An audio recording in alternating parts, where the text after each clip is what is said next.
Ketua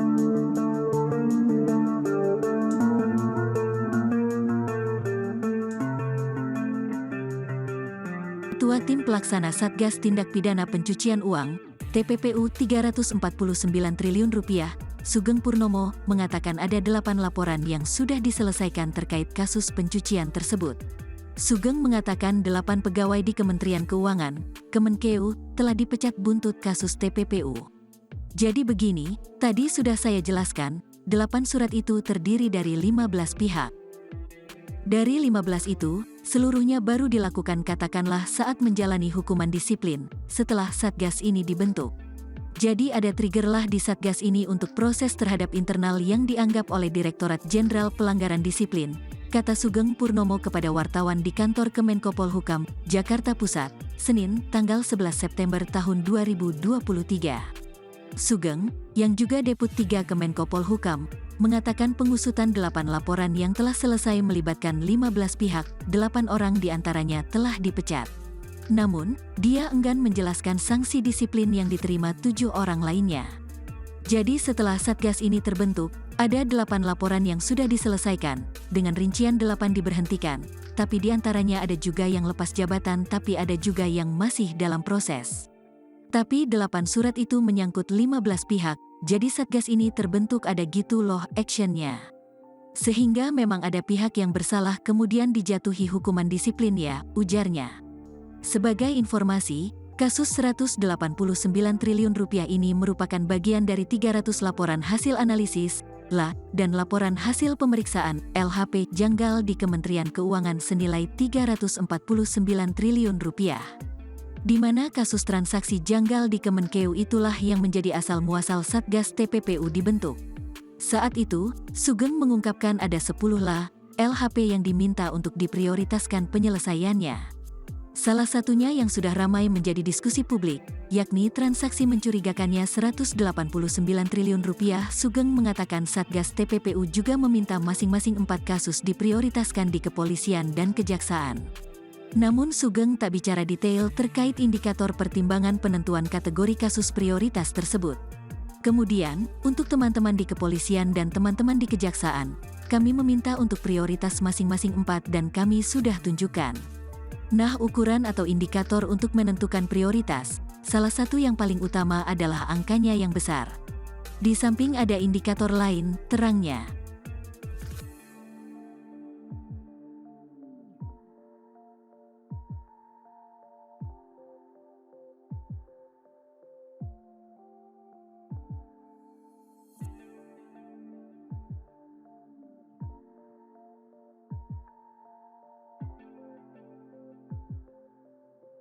Dan untuk menyelesaikan di pemerintah itu sudah dibentuk Satgas Tindak Pidana Pencucian Uang yang dulu nama-namanya sudah diumumkan. Hari ini kami rapat daring dan luring.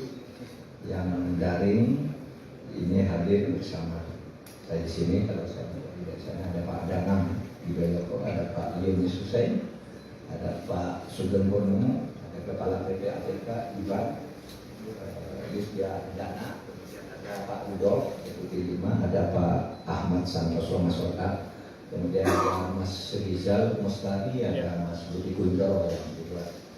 Yang dari daring tadi banyak, ada dari Jogja, Medan, Jakarta dan sebagainya. Apa hasil dari ini? Hasil teman ini bahwa ada dari 300 surat yang disampaikan bermasalah ke Kementerian di Bea Cukai atau di Kementerian Keuangan dan Perpajakan, di Bea Cukai dan Perpajakan itu bisa diklasifikasi menjadi 4. Ada yang sudah diselesaikan, tetapi tidak dilaporkan sesuai dengan Inpres nomor 2 tahun 2017, sehingga tercatat ini masih bermasalah. Tapi yang kedua, ada yang masih harus ditindaklanjuti karena belum selesai. Kemudian ada yang sedang berproses. Kalau harus ditindaklanjuti itu menurut catatan kami belum ada tindak lanjut yang benar sehingga perlu ditanya lagi. Yang sedang berproses sekarang itu sudah di KPK, di pengadilan, di KPK, di kejaksaan dan di kepolisian serta berproses di pengadilan. Kemudian ada yang masih perlu pendalaman khusus. Jadi ada 4 masalah-masalah yang ditemukan. Dokumen dilaporkan tidak ada atau tidak ditemukan. Yang kedua, dokumen tidak otentik. Kadang-kala hanya berupa fotokopi atau diambil dari Google sehingga ini diduga palsu. Kemudian ada yang sebenarnya merupakan gabungan antara tindak pidana dan tindakan pelanggaran disiplin administrasi, tapi baru diselesaikan di tingkat disiplin. Pidananya tidak ditindaklanjuti. Lalu banyak yang tidak mematuhi instrumen teknis yang disediakan oleh dunia internasional mengenai tindak pidana pencucian uang. Lalu yang sering menjadi tempat sembunyi ini dibilang ada diskresi untuk tidak dilanjutkan. Nah, ini yang akan kami cek, siapa yang memberi diskresi dan apa alasannya. Nah ini. Nah, saudara, yang menjadi perhatian di dalam proses panjang itu di publik adalah masalah surat nomor 205 yang menyangkut dugaan pencucian uang sebesar 189 triliun. Ini direkomendasikan untuk diusut melalui Bareskrim Mabes Polri. Setelah nanti Bareskrim akan diundang untuk Satgas dan instansi terkait paparan dulu kemana arahnya, mengapa masalahnya, dan seterusnya, dan seterusnya. Dulu ada satu kasus juga yang diminta agar diteruskan. Ya, ini kasus yang menyangkut tersangka atau terduga. Sudah tersangka belum? Kasus dugaan yang dilakukan oleh seseorang bernama OAW. Itu waktu itu dihentikan dan tidak ada tindak lanjut dari APH. Ini nanti supaya dibuka kembali. Jadi kesimpulannya, kasus dugaan tindak pidana pencucian uang yang seluruh 300 surat dengan 349 triliun itu masih terus berjalan dan terus didalami, dan kesimpulan sementara itu tadi banyak yang harus ditindaklanjuti, ada yang sedang berproses, ada juga yang sudah selesai gitu. Nanti pada akhirnya akan dilaporkan ke publik lagi sebagai bentuk tanggung jawab sampai apa, sehingga tim ini akan bekerja lagi meneruskan sampai beberapa waktu ke depan. Hal-hal yang lebih detail tentang ini kalau diperlukan, ini Pak Sugeng selaku ketua Satgas itu akan bisa memberi penjelasan kalau ada yang ingin ditanyakan. Kalau tidak ada, cukup. Cukup?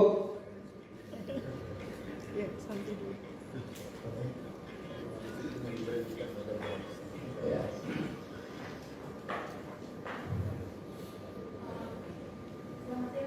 Selamat siang Pak Menko, dari jajaran tim dari Satgas TPPU.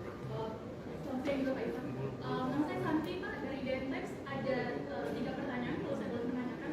Pertama tadi terkait dengan orang yang disebut diduga memberikan diskresi, sehingga ada beberapa dokumen yang diduga kuat adalah penipuan gitu ya Pak. Apakah sudah terindikasi level jabatannya di instansi mana, yaitu dan mengapa sampai yang bersangkutan bisa melakukan hal itu. Kemudian yang kedua tadi Pak Menko juga menyebutkan bahwa ada beberapa pegawai yang hanya diberikan sanksi sebatas pemberhentian gitu, sanksi disiplin maksudnya, tapi tidak ada kelanjutan tindak pidana. Apakah ini artinya nanti ke depan akan direkomendasikan adanya tindak pidana terhadap beberapa pegawai yang bersangkutan? Dan yang ketiga tadi yang OAW itu Pak, yang kasusnya dihentikan, waktu itu mengapa ya alasan kasusnya dihentikan? Apakah kurang barang bukti gitu, atau ada pihak-pihak yang mencoba untuk menghentikan kasus tersebut agar tidak lanjut? Itu saja. Terima kasih Pak. Sebelum dijawab lebih teknis, saudara, kalau soal diskresi di dalam hukum itu boleh, ya, memang asas kemanfaatan boleh dilakukan oleh pejabat tertentu. Ini boleh dibiarkan daripada ini. Kan ada hukum itu ada kepastian, ada keadilan, ada kemanfaatan. Tetapi yang mau kita selidiki apa betul siapa yang minta diskresi ini dan apa alasannya. Nah ini belum bisa dibuka sekarang, itu bagian Satgas ini, gitu. Karena seringkali orang mengatakan ini perintah atasan, gitu. Itu sudah ditanya ke atasannya, tidak ada. Kayak yang kasus Panji Gumilang itu sudah ada, saya tanya, Anda begini dulu, tidak tuh, ya kita ambil, kan gitu. Jadi terkadang orang pinjam nama orang, ya ini apa betul apa enggak, gitu nanti kita cari. Nah yang lain nih Pak Sugeng. Terima kasih Pak Menko. Terkait pertanyaan tadi masalah level jabatan tertentu, ini kan masih kita lakukan pendalaman karena informasinya baru awal. Kami baru lakukan rapat terakhir itu tanggal 7 dan 8, itu yang pertama. Kemudian yang kedua yang terkait dengan diskresi dan kata-kata tadi, ini memang perlu ada pendalaman. Tapi yang pasti begini, kita akan melakukan ini bersama-sama. Kalau kemarin polanya kita serahkan pada lembaga yang menerima. Katakanlah kalau kita bicara 189, kita hanya serahkan pada teman-teman bea cukai, karena mereka yang melakukan pertama kali. Tapi dalam perkembangan kita minta pajak masuk, dan ternyata hasil yang disampaikan oleh teman-teman Direktorat Jenderal Pajak jauh lebih maju. Saya harus katakan seperti itu ya waktu paparan. Sehingga kami berharap setidaknya pajak bisa menemukan angka-angka yang mestinya bisa ditagihkan kepada subjek pajaknya, sehingga nanti ada penerimaan negara dari sisi pajak. Kemudian kami melihat ada dugaan kemungkinan tindak pidana lain, di antaranya masalah tindak pidana di bidang katakanlah pertambangan liar, termasuk dugaan tindak pidana lainnya. Maka kami bersepakat minta persetujuan Pak Menko, dan tadi Pak Menko sudah menyetujui, kami rekomendasikan kepada Baris-Krim. Tapi mekanismenya adalah Satgas akan mengundang Baris-Krim, mengundang BC supaya paparan, sehingga nanti ada respon dari Baris-Krim tentang tindak lanjut dari temuan ini seperti apa. Di samping itu nanti harus ada sharing informasi dan data. Apa yang sudah didapatkan oleh Bea Cukai mestinya juga bisa dilansir ke teman-teman Baris-Krim untuk menyelesaikan tindak lanjut proses hukumnya. Jadi sementara itu ya. Pak, satu lagi Pak. Dian Pak dari Harian Kompas. Izin Pak, dari temuan yang sudah didapatkan oleh Satgas TPPU ini, apakah ada data terkait pegawai Kementerian Keuangan yang dijatuhi sanksi Pak? Banyak tadi ada sekian diberhentikan, sekian masuk ke pidana, sekian itu banyak. Nanti tinggal itu masih nanti di laporan akhir aja. Kalau nggak salah ada 9 tadi ya. 8. Ya silakan.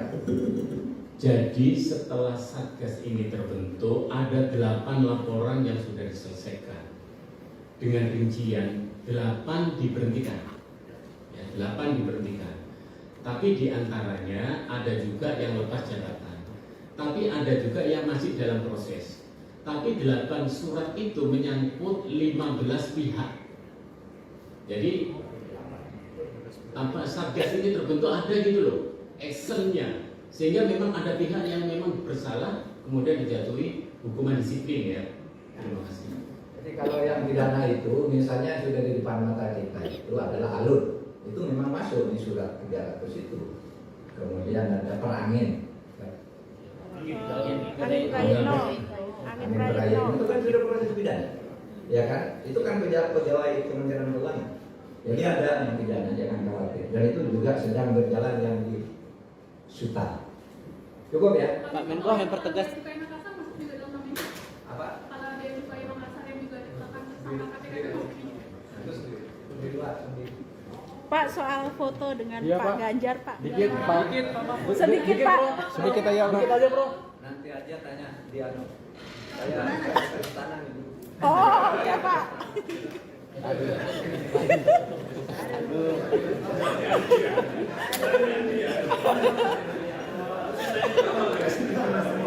Dan untuk menyelesaikan di pemerintah itu sudah dibentuk Satgas Tindak Pidana Pencucian Uang yang dulu nama-namanya sudah diumumkan. Hari ini kami rapat daring dan luring.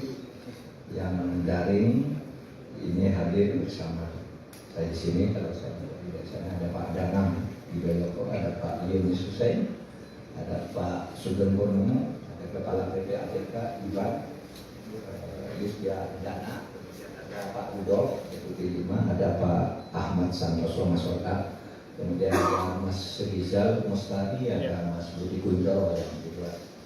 Nah, yang dari daring tadi banyak, ada dari Jogja, Medan, Jakarta dan sebagainya. Apa hasil dari ini? Hasil teman ini bahwa ada dari 300 surat yang disampaikan bermasalah ke Kementerian di Bea Cukai atau di Kementerian Keuangan dan Perpajakan, di Bea Cukai dan Perpajakan, itu bisa diklasifikasi menjadi 4. Ada yang sudah diselesaikan, tetapi tidak dilaporkan sesuai dengan Inpres nomor 2 tahun 2017, sehingga tercatat ini masih bermasalah. Tapi yang kedua, ada yang masih harus ditindaklanjuti karena belum selesai. Kemudian ada yang sedang berproses.